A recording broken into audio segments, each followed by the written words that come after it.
Лариса, у меня к вам вопрос тоже. Вы сказали, что значит,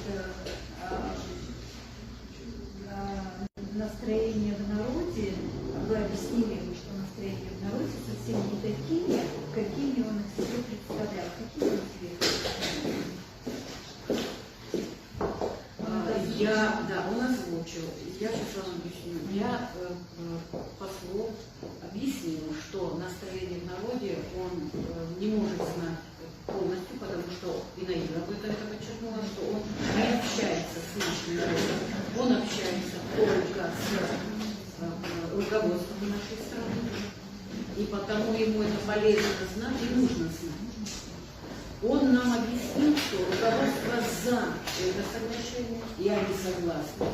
Спросил, видимо, у нашего руководства, нужно ли это, как народ это воспринимает. Руководство так и сказало. Все нормально, они просто обсуждали. Там нету никаких разногласий таких больших глобальных.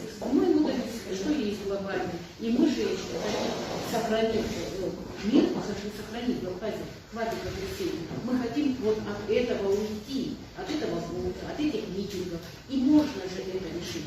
Но он дал нам понять, да, я не знаю настроение народа, сейчас я это знаю, и решайте проблемы, если есть, у себя. Он сказал, решайте. В парламенте. Все зависит от парламента. Если парламент примет, то есть у них сейчас пишется как лакмусовая бумажка, которая если пойдет, то все остальное автоматически они быстренько это будут делать. Это допустить ни в коем случае нельзя. Понимаете? И все, вот сейчас вот каникулы они выйдут, они будут обсуждать. Он говорит, у них есть время обсудить, каждый депутат, пусть ознакомятся и потом принимают. Я считаю, что многие не дочитают это и по какой-то указке могут принять. Это будет большой, грубейший ошибка. Пусть ознакомятся, это делать. Это и надо подойти к этому очень-очень серьезно. Потому что после Пицунды он озвучил, что цифры 19-20 объектов, которые дальше паровозом пойдут. Как это будет? Человек не знает. Я знаю, что он уже знает настроение. И подчеркнул, что часто будет, может еще встретиться с нами.